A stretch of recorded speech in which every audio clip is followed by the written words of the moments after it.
আসসালামু আলাইকুম রহমতুল্লাহি বারাকাতুহু। ওয়ালাইকুম আসসালাম ওয়া রাহমাতুল্লাহি ওয়া বারাকাতুহু।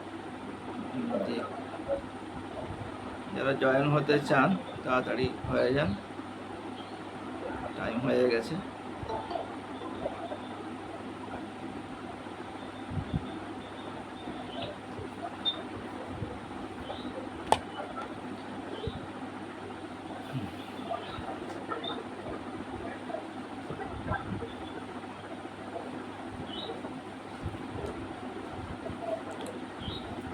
সব থেকে প্রথমে একটা আপনাদের কাছে আবেদন, সেটা হচ্ছে প্রত্যেকে নিজের মাইকগুলো মিউট করে দেন।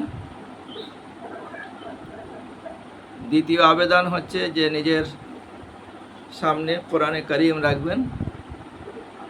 তৃতীয় আবেদন হচ্ছে যে খাতা এবং কলম রাখবেন, যেগুলো প্রয়োজনীয় জিনিস সেগুলোকে নোট করবেন, যাতে পরবর্তীতে পরীক্ষায় বা নিজের প্রয়োজনে ওগুলো কাজে লাগে। আমাদের টাইম হয়ে গেছে 11:30, সেই জন্য আরম্ভ করব ইনশাআল্লাহ।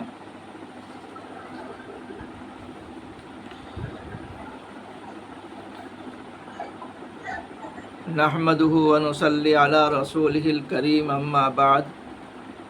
ফাউযু বিল্লাহি মিনাশ শাইতানির রাজীম। বিসমিল্লাহির রহমানির রহিম। ওয়া লাকাদ ইয়াসসারনাল কুরআনা লিয-যিকরি ফাহাল মিন মুদ্দাকির।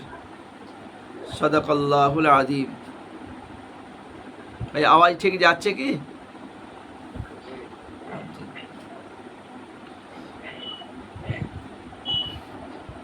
সম্মানীয় ছাত্রবৃন্দ এবং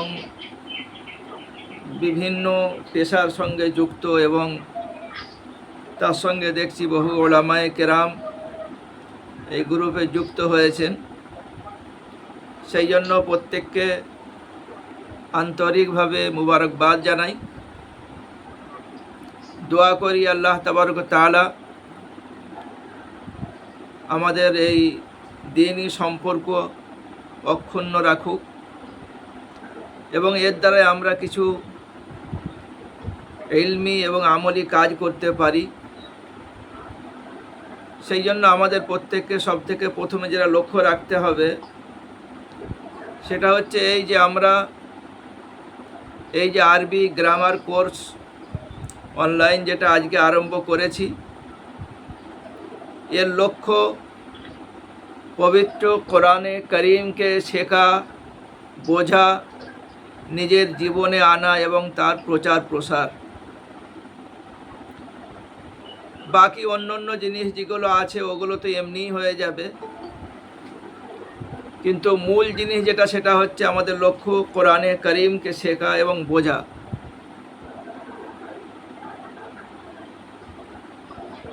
ভাই, যাদের মাইক চালু রয়েছে তারা মিউট করে নেন। মতিউল্লাহ ভাই,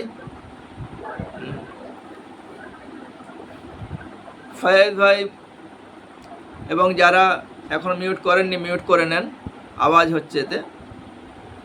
তো মূল লক্ষ্য আমাদের কোরআনে করিম। দার্সে নিজামিতে যে সমস্ত কিতাব নাহবের বা সরফের পড়ানো হয়, ফাসাহাত বালাগাত পড়ানো হয়, আরবি আদবের পড়ানো হয়, তার মূল লক্ষ্য এটাই আমাদের থাকে যে ইসলামী উলুম বা ইসলাম সম্পর্কিত যে সমস্ত জ্ঞান কোরআনে করিম, আহাদিস নববিয়া, ফিকহি কিতাব যেগুলো রয়েছে সেগুলোকে সঠিকভাবে বুঝে নিজের জীবনে আনা এবং উম্মতের কাছে পৌঁছে দেওয়া।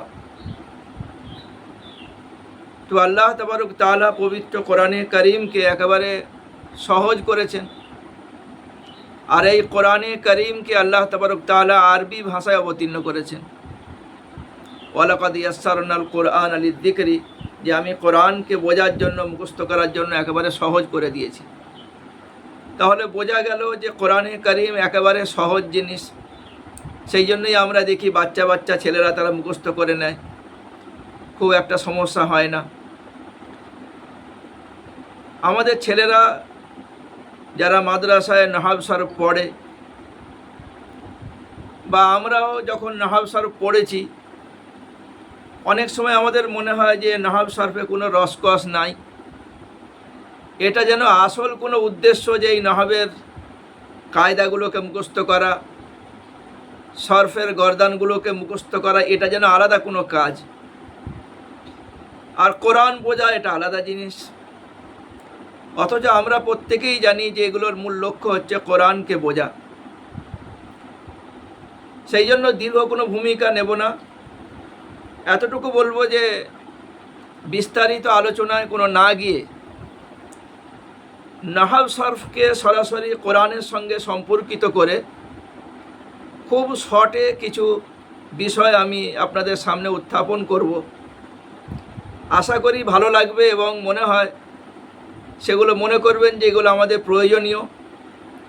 অনেক শিক্ষক এই প্রোগ্রামের মধ্যে অংশগ্রহণ করেছেন, তাদেরকেও মোবারকবাদ জানাই যে তারাও যদি এগুলোকে ঠিকভাবে গ্রহণ করেন তাহলে ছাত্রদেরকে নাহাব শরফ পড়ানো খুব একটা কঠিন বিষয় হবে না, জটিল মনে হবে না। ছাত্ররা মনে করবে এ তো সামান্য জিনিস, যেগুলো আমরা নামাজে পড়ি, সূরা ফাতিহা পড়ি, এর মধ্যেই রয়েছে, আলাম তারা পড়ি, তার মধ্যেও রয়েছে, কুল আউযু বিরাব্বিন নাস ফালাক পড়ি, তার মধ্যেও রয়েছে। তো সরাসরি কোরআনের সঙ্গে সম্পর্কিত করে নাহাব শরফকে একেবারে সহজভাবে এবং শর্টে একটা নির্যাস তুলে ধরা, এটাই হচ্ছে আমার একটা ক্ষুদ্র প্রয়াস।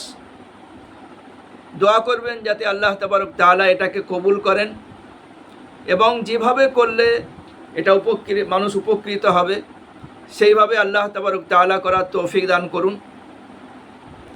আর আপনাদের কাছে প্রত্যেকের কাছে আবেদন যে এই ক্লাসে কেবলমাত্র এই জন্য আসবেন না যে দেখবেন কীরকম বলছে না বলছে। আমি সেরকম খুব একটা ভালো বক্তাও নই, ভালো শিক্ষকও নই, তবে এতটুকু বলবো যে মোটামুটি 28-30 বছরের দীর্ঘ শিক্ষকতার যে অভিজ্ঞতা রয়েছে তারই কিছু নির্যাস এবং সেটা বাংলা ভাষায় তুলে ধরার চেষ্টা করব। আরবি গ্রামার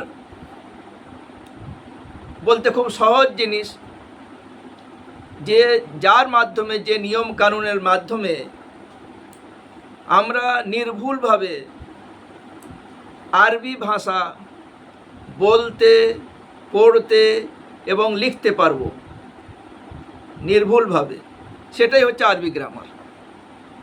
আরবি গ্রামার অন্য কিচ্ছু জিনিস নয়। আরবি গ্রামার যখন কেউ পড়বে সে নির্ভুলভাবে আরবি ভাষা লিখতে পারবে, বলতে পারবে, পড়তে পারবে, এতে কোনো অসুবিধা হবে না। সুতরাং নাহাব শরফ বা আরবি গ্রামার পড়তে গেলে আমাদের যে জিনিসগুলো দরকার সেগুলো আমাদেরকে আমাদের শিক্ষকরা যখন নাহাব পড়ান তখন তার প্রথমেই বলে দেন। নাহমিরের প্রথমেই আপনারা পড়েছেন, যারা শিক্ষিত, যারা উলামায়ে কেরাম রয়েছেন বা যারা কিছু মাদ্রাসায় পড়াশোনা করেছেন, নাহাব শরফের সঙ্গে যোগাযোগ রয়েছে,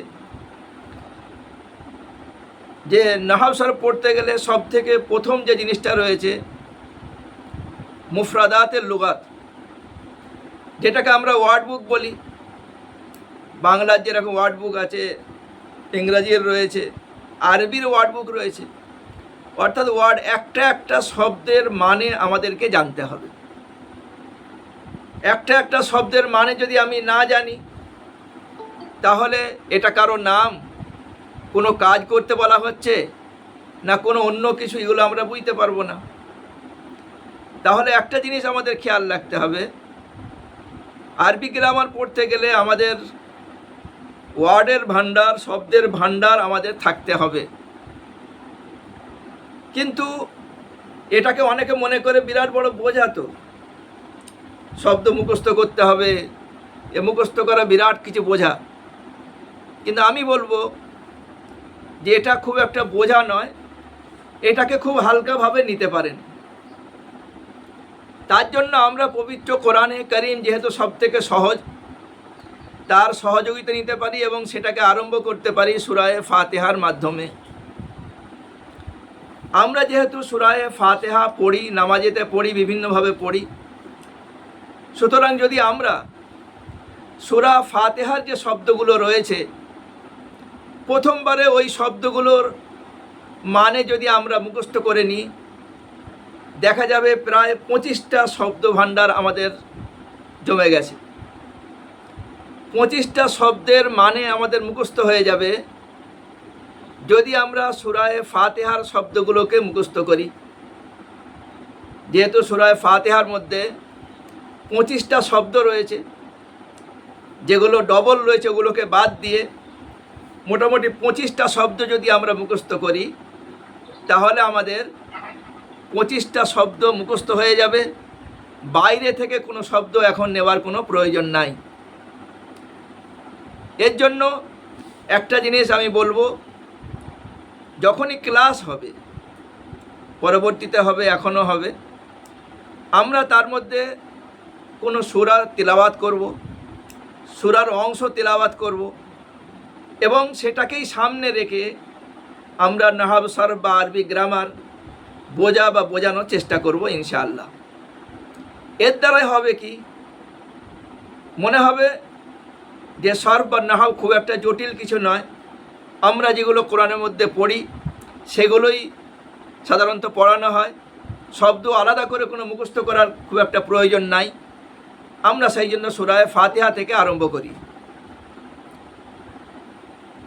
আউযু বিল্লাহি মিনাশ শাইতানির রাজীম। বিসমিল্লাহির রহমানির রহিম। আলহামদুলিল্লাহি রাব্বিল আলামিন। আর রহমানির রহিম। মালিকি ইয়াউমিদ্দিন। ইয়্যাকা না'বুদু ওয়া ইয়্যাকা নাস্তাঈন। ইহদিনাস সিরাতাল মুস্তাকিম। সিরাতাল লাযীনা আন'আমতা আলাইহিম গায়রিল মাগযুবি আলাইহিম ওয়ালাদ-দাল্লিন। আমিন। এবারে আমাদের সামনে যে বিষয়টা, সেটা হচ্ছে এই যে আমরা নিজের খাতাতে এক একটা শব্দ আলাদা করে লিখব। যদি কারো বুঝতে অসুবিধে হয় পরবর্তীতে আবার জিজ্ঞাসা করে নেবেন, কোনো অসুবিধা নাই, হোয়াটসঅ্যাপেতে জিজ্ঞাসা করে নেবেন। যেরকম মনে করুন আলহামদু একটা শব্দ, লাম একটা শব্দ, আল্লাহ একটা শব্দ, রব্বুন একটা শব্দ, আল আলামিন একটা শব্দ, আর রহমান আর রহিম একটা শব্দ, মালিক একটা শব্দ, ইয়াউম একটা শব্দ, আদ-দীন একটা শব্দ, ইয়্যাকা না'বুদু ওয়া নাস্তাঈন, ইহদিনা আস-সিরাত মুস্তাকিম আল্লাযীনা আন'আমতা আলাইহিম গায়র আল মাগযুব লা আয-যাল্লিন। মোটামুটি 25টা শব্দ। সুতরাং যারা জেনারেল শিক্ষিত রয়েছেন, অনেকেই রয়েছেন এর মধ্যে, তাদেরকে বলবো যে কোরআন শরীফের কিছু অনুবাদ আছে, যার মধ্যে দেখা যায় যে একটা একটা শব্দের মানেও দেওয়া আছে। সেগুলোকে আপনারা সংগ্রহের মধ্যে রাখতে পারেন বা নিজের এলাকার কোনো আলিম, কোনো ইমামের সহযোগিতা নিতে পারেন। সহযোগিতা নিয়ে এখন বলে দিলাম, এগুলোকে নিজের খাতায় লিখবেন। আলহামদু মানে কি, লাম মানে কি, যেহেতু অধিকাংশ উলামায়ে কেরাম রয়েছেন, এতে আইম্মায়ে কেরাম রয়েছেন, সুতরাং এই শব্দগুলোর মানে এগুলোকে আমরা মুখস্থ করে নেব। দ্বিতীয় জিনিস হচ্ছে এই যে আরবি ভাষা শিখতে গেলে আমরা প্রাথমিক কিছু কথা যেগুলো আমরা ছাত্রদেরকে বলে থাকি, সেটা হচ্ছে এই যে কোনো শব্দ সেটা দু রকম হয়। একটাকে বলা হয় মৌজু, আর একটা বলা হয় মুহমাল। অর্থাৎ আমাদের মুখ থেকে যে সমস্ত কথা বের হয়, দু রকম কথা হয়। কিছু কথার মানে থাকে আর কিছু কথার মানে থাকে না, আমরা ব্যবহার করি। যেরকম আমরা বলি যে কলম টলম আমার কাছে নেই, তো কলম এটা হচ্ছে মৌজু অর্থাৎ অর্থবাহী শব্দ, আর টলম যেটা আমরা বললাম এটা হচ্ছে অর্থশূন্য শব্দ, অর্থাৎ এর কোনো মানে নাই কিন্তু আমরা ব্যবহার করি। তাহলে বোঝা গেল যে আমরা যে সমস্ত কথা বলি সেগুলোকে যেগুলোকে আমরা শব্দ বলি, সেই শব্দ দুই প্রকারের। একটাকে বলা হয় মৌজু আর একটা হচ্ছে মুহমাল। পবিত্র কোরআনে যে সমস্ত শব্দ আছে কোনোটাই মুহমাল নাই, এবং মুহমাল বা যার কোনো অর্থ নাই সেগুলো আমাদের এই আলোচনার বাইরে। তাহলে আমাদের মূল বিষয় যে আলোচ্য বিষয় সেটা হচ্ছে মৌজু। মনে করুন আলহামদু, এরও মানে আছে আল্লাহ, রব, এগুলো সমস্ত শব্দই। তো মৌজু আর মুহমাল। এরপরে হচ্ছে যে মৌজু যেগুলো, অর্থাৎ যেগুলোর মানে আছে, এটা আরবি ব্যাকরণে এটা দুটো ভাগ। একটাকে বলা হয় মুফরাদ আর একটা বলা হয় মুরাক্কাব। মুফরাদ বলা হয় এমন একটা শব্দ যার একটাই মানে, একটাই বোঝায়, মানে আলহামদু। আর একটা হচ্ছে মুরাক্কাব, যার দ্বারা একটার বেশি মানে বোঝায়। তো আমাদেরকে এটা মনে রাখতে হবে, প্রথম হচ্ছে মুফরাদ আর মুরাক্কাব। এই যে মুফরাদ যেটা, এর অপর নাম আরবি গ্রামারেতে কালিমা বলা হয়। আর এই যে কালিমা, এই কালিমার তিনটে ভাগ। একটার নাম হচ্ছে ইসম, একটা হচ্ছে ফেল, আর একটা হচ্ছে হরফ। ইসম যেটাকে আমরা বাংলায় সাধারণত বাংলা গ্রামারে বিশেষ্য বলে থাকি, ফেল যেটাকে আমরা ক্রিয়া বলে থাকি, হরফ যেটাকে আমরা অব্যয় বলে থাকি। বিস্তারিত খুব বলার দরকার নাই।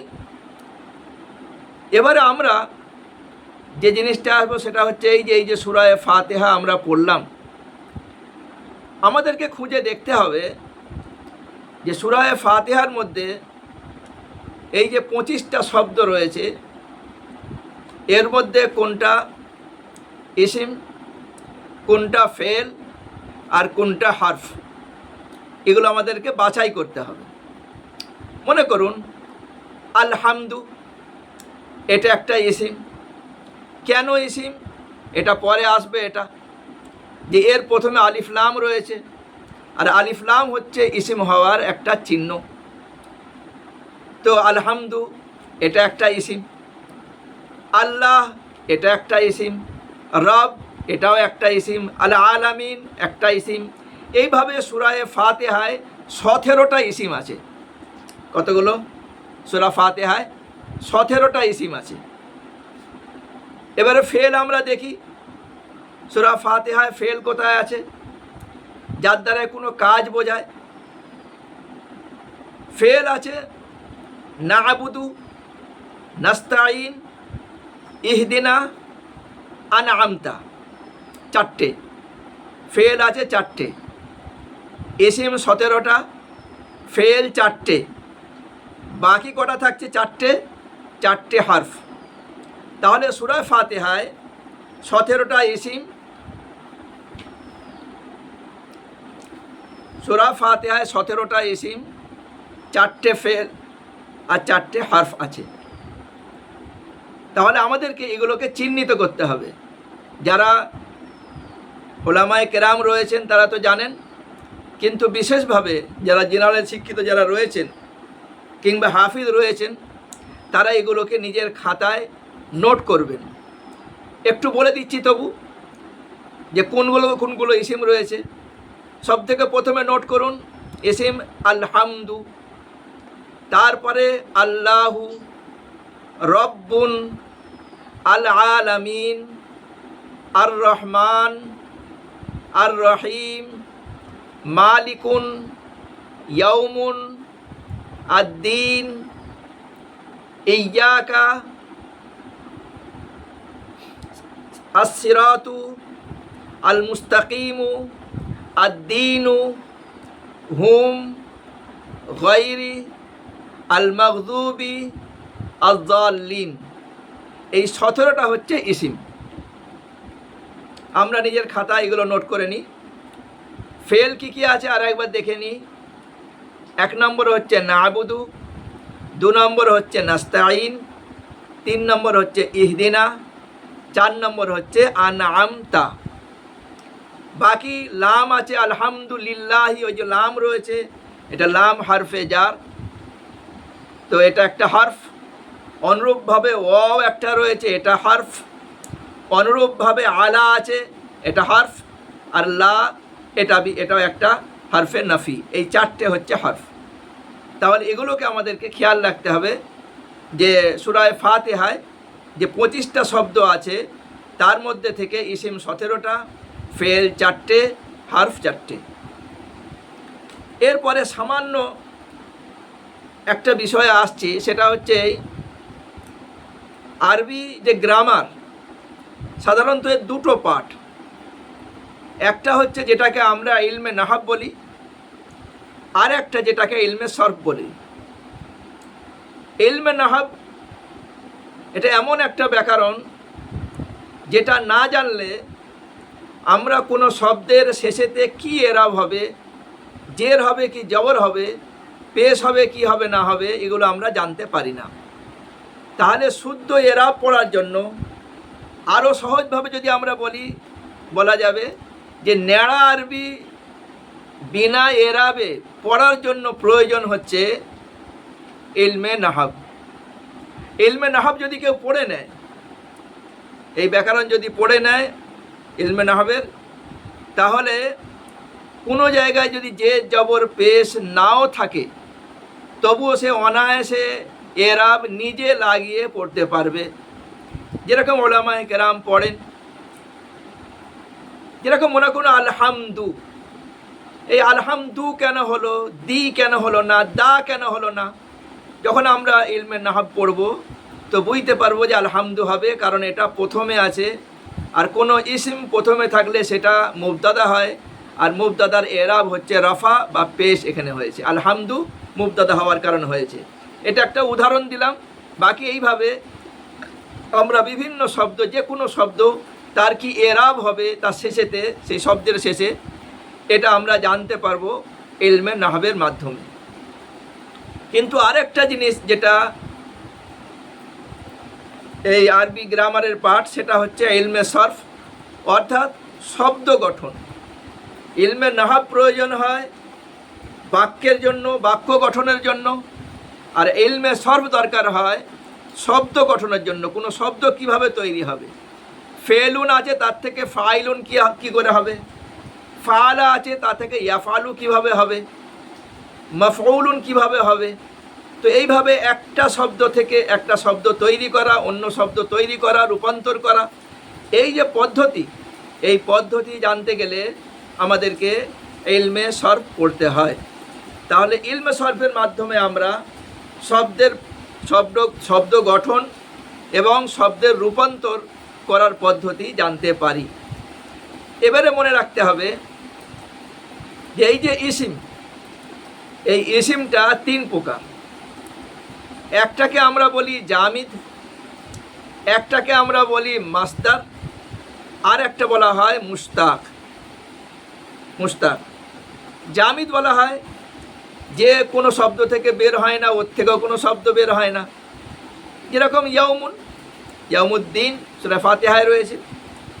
মাসদার যেমন হামদুন একটা মাসদার, ও থেকে হামিদা, আহমাদু, ফেলে মাদি, ফেলে মুদারা ইত্যাদি বিভিন্ন বের হয়। আর একটা হচ্ছে মুশতাক, যেরকম ফাইলুন, মাফউলুন, এ বিভিন্ন ইসিম থেকে যে সমস্ত জিনিসগুলো বের হয় তো সেগুলোকে মুশতাক বলা হয়। এগুলো সরফের বিষয়। ইনশাআল্লাহ এই বিষয়ে জামিদ, মাসদার, মুশতাক এবং তারপরে মাসদার থেকে কি বের হয়, মুস্তাক থেকে কিভাবে বার হয়, এই রকম ফেলের বিভিন্ন ভাগ, এই বিষয়ে ইনশাআল্লাহ পরবর্তীতে আলোচনা হবে। আপনাদের যেটা করণীয় এবারে সেটা বলে দিই। যদিও আমি এই বিষয়টা চেষ্টা করব যে গ্রুপে এই অনুশীলনীগুলো দিয়ে দিতে, তবুও মৌখিকভাবে বলে দিচ্ছি যে এরপরে যেগুলো আমি জিজ্ঞাসা করব বা প্রশ্ন আকারে পেশ করব, এবং পরবর্তীতে পরীক্ষাতেও এই প্রশ্নের মধ্যে থেকেই প্রশ্ন থাকবে। তো সেগুলো হচ্ছে সব থেকে প্রথম যেটা জিজ্ঞাসা করা হবে, প্রথম প্রশ্ন হচ্ছে আরবি গ্রামার কাকে বলে। এই একটা জিনিস। দ্বিতীয় প্রশ্ন হচ্ছে সূরা ফাতিহায় মোট কত শব্দ আছে। তৃতীয় জিনিস হচ্ছে সূরা ফাতিহায় কটি ইসিম, কটি ফেল এবং কয়টি হরফ আছে। তৃতীয় নম্বর প্রশ্ন হচ্ছে ইসিম কাকে বলে। বলেই দেওয়া হয়েছে ইসিম যার মাধ্যমে কোনো জিনিসের নাম বোঝায়, তার মধ্যে কোনো যুগ পাওয়া যায় না এবং সেটা বোঝার জন্য অন্য কোনো শব্দের প্রয়োজন হয় না। তো ইসিমের মাধ্যমে কোনো নাম বোঝায়। ফেল যার দ্বারায় কোনো কাজ হওয়া বা করা বোঝায়, তার মধ্যে কোনো যুগ বোঝায়, যুগ থাকে, অতীতকাল হোক, বর্তমান হোক, ভবিষ্যৎ হোক, কোনো যুগ বোঝায়। হার্ফ যার মানে বোঝার জন্য অন্য ইসিম ইত্যাদির প্রয়োজন হয়, স্বয়ং তার মানেটা বোঝা যায় না। 7 নম্বর প্রশ্ন হচ্ছে সূরা ফাতিহায়,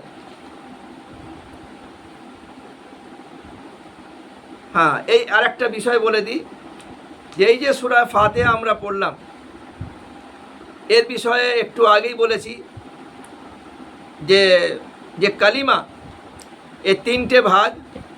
একটা হচ্ছে ইসিম, একটা ফেল, আর একটা হচ্ছে হরফ। এরপরে এই যে কালিমা, এটা মুফরাদ হয়, মুরাক্কাব হয়। তো এই যে মুফরাদ একটা শব্দকে বলা হবে, আর যেটা মুরাক্কাব অর্থাৎ একের বেশি শব্দকে মুরাক্কাব বলা হবে। এবার এই যে মুরাক্কাব, এই মুরাক্কাবটার 2টো ভাগ। একটাকে বলা হয় মুরাক্কাবে মুফিদ, আর একটা বলা হয় মুরাক্কাবে গায়ের মুফিদ। মুরাক্কাবে মুফিদ মানে হচ্ছে অসম্পূর্ণ বাক্য। মনে করুন লিল্লাহি, আলহামদুলিল্লাহি, কেবল লিল্লাহি বললো, আল্লাহর জন্য। তো এ তো পরিপূর্ণ কিছু বোঝা গেল না। তো যে শব্দ, যে বাক্যের মানে পরিপূর্ণ বোঝা যায় না, সেটা হচ্ছে গায়ের মুফিদ, অসম্পূর্ণ বাক্য। আর একটা হচ্ছে দ্বিতীয় মুরাক্কাবে মুফিদ, অর্থাৎ সম্পূর্ণ বাক্য, যেটা বলার পরে যে শ্রোতা, তার মনে আর কোনো প্রশ্ন থাকে না, সে পরিপূর্ণ আমার ভাবটা বুঝতে পারে, সেটাকে বলা হয় মুরাক্কাবে মুফিদ। এর নাম মুরাক্কাবে তাম। আবার একে জুমলাও বলা হয়, কালামও বলা হয়। যেটাকে আমরা ইংরেজিতে সাধারণত সেন্টেন্স বলি, এটাকেই এই আরবিতে বা আরবি গ্রামারে সেন্টেন্সটাকে মুরাক্কাবে তাম বলা হয়, জুমলা বলা হয়, কালাম বলা হয়। তবে জুমলার নামটা সব থেকে বেশি ব্যবহার হয়। এরপরে আমাদের একটা জিনিস মনে রাখবে, যেটা শেষ কথা, সেটা হচ্ছে এই যে জুমলা, এটা 2 প্রকার। একটাকে বলা হয় জুমলায় খাবারিয়া, আর একটা বলা হয় জুমলায় ইনশাইয়া। জুমলা খাবারিয়া বলা হয় যার দ্বারা কোনো খবর বোঝা যায়, কোনো কিছু হয়েছে গিয়েছে, কোনো কিছু খবর বোঝায়, তার দ্বারা তাকে বলা হয় খাবারিয়া। আর ইনশাইয়া, আর যে খবর যেটা হয়, এটা মনে রাখতে হবে যে তার বক্তা যে বলে খবরটা, তাকে সত্যবাদীও বলা যায় আর মিথ্যাবাদীও বলা যায়। সত্য মিথ্যা সম্ভাবনা যার কথায় থাকে, তো সেই রকম কথা তাকে জুমলায় খবরিয়া বলা হবে। এই জুমলা খবরিয়া একটা, আর একটা হচ্ছে জুমলা ইনশাইয়া। জুমলা খবরিয়া যেরকম আলহামদুলিল্লাহ রাব্বিল আলামিন, এটা জুমলা খবরিয়া। আর একটা হচ্ছে জুমলা ইনশাইয়া, যেহেতু একটা খবর দেওয়া হচ্ছে যে আমি সমস্ত প্রশংসা করছি কার, একমাত্র আল্লাহর, যিনি সারা বিশ্বের প্রতিপালক। আর একটা হচ্ছে জুমলায় ইনশাইয়া। জুমলা ইনশাইয়া যার মধ্যে সত্য মিথ্যার কোনো সম্ভাবনা থাকে না, যেরকম কোনো জায়গায় নির্দেশ দেওয়া, চাওয়া কোনো কিছু, যেরকম সূরা ফাতিহার মধ্যে রয়েছে ইহদিনাস সিরাতাল মুস্তাকিম, হে আল্লাহ আমাদেরকে সোজা পথ, সরল পথ দেখাও। তো ইহদিনা এটা আমর রয়েছে, তো সেই জন্য এটা হচ্ছে জুমলায়ে ইনশাইয়া। ইহদিনাস সিরাতাল মুস্তাকিম জুমলা ইনশাইয়া, আলহামদুলিল্লাহি রাব্বিল আলামিন, এরকমভাবে আরও আরবিতে বিভিন্ন জুমলা রয়েছে, তো সেগুলো হচ্ছে জুমলায় খবরিয়া। তো যাই হোক, আমাদের বলার উদ্দেশ্য হচ্ছে এই যে এইরকমভাবে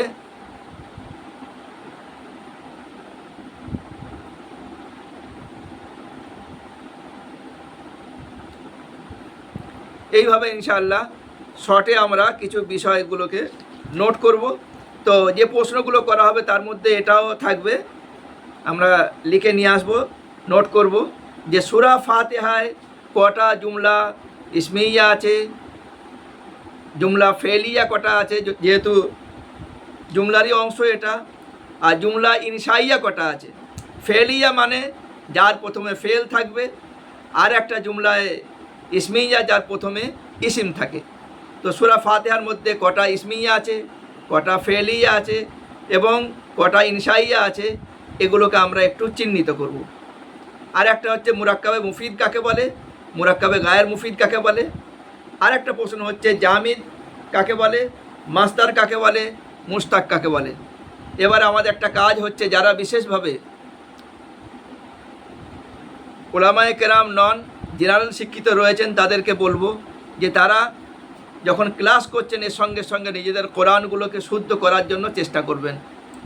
কোনো আলিমের কাছে, কোনো ইমামের কাছে যাবেন, তার কাছে নিজের কোরআনটা শোনাবেন যে শুদ্ধ হচ্ছে কিনা, শুদ্ধ করার মেহনত করবেন। দ্বিতীয় জিনিস হচ্ছে যে আমাদেরকে লিখতে হবে। কি করতে হবে? আমাদেরকে লিখতে হবে। সূরায়ে ফাতিহা আমরা লিখব। যারা আলিম ওলামা রয়েছেন, যারা জানেন, তারা তো আরবি লিখতে পারবেন, অসুবিধা নাই। কিন্তু যারা আলিম নন, লিখতে অসুবিধা, তারা একটা কাজ করতে পারেন, সেটা হচ্ছে এই ট্রেসিং পেপার কিনে নেবেন। আঁকতে তো সবাই পারেন, সূরায়ে ফাতিহার উপরে রেখে কোনো কলম দিয়ে সূরা ফাতিহাটাকে আঁকবেন। এঁকে কোনো ইমাম সাহেবকে, কোনো আলিম সাহেবকে দেখাবেন যে এটা হয়েছে কি না। তো ইনশাআল্লাহ আস্তে আস্তে ওইভাবে লিখতে লিখতে, একটা সূরা দুটা সূরা লিখতে লিখতে, তারপরে ইনশাআল্লাহ আলাদাভাবে খাতায় লিখতে লিখতে লেখাও ইনশাআল্লাহ ঠিক হয়ে যাবে।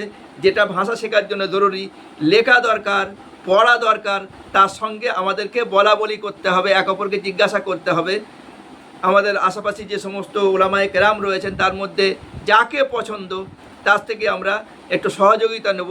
প্রত্যেক দিন অল্প অল্প যদি আমরা এইভাবে একটু মেহনত লাগিয়ে রাখি, তাহলে ইনশাআল্লাহ আমাদের এই কাজটা খুব সহজ হয়ে যাবে। যদিও ক্লাস প্রত্যেক দিন হবে না, তার যেদিনে হবে তার আগে বলে দেওয়া হবে, কিন্তু আমরা চেষ্টা করব যে যখন ক্লাস হবে আমরা প্রত্যেকে প্রস্তুতির সঙ্গে হাজির হব। আল্লাহ তাবারক তাআলা আপনাদের প্রত্যেকের এই মেহনতকে কবুল করুন, প্রত্যেকের হাজির হওয়াকে কবুল করুন। আপনাদের প্রত্যেককে অসংখ্য ধন্যবাদ যে আপনারা এর মধ্যে যুক্ত হয়েছেন। যাদের যা প্রশ্ন থাকবে এই বিষয়েতে, এই পড়ার মধ্যে থেকে আপনারা এই আলাদা এতে হোয়াটসঅ্যাপেতে আপনারা জিজ্ঞাসা করতে পারেন, কোনো অসুবিধা নাই, ইনশাআল্লাহ তার উত্তর দিয়ে দেওয়া হবে, চেষ্টা করব দেবার। আসসালামু আলাইকুম ওয়া রাহমাতুল্লাহি ওয়া বারাকাতুহু।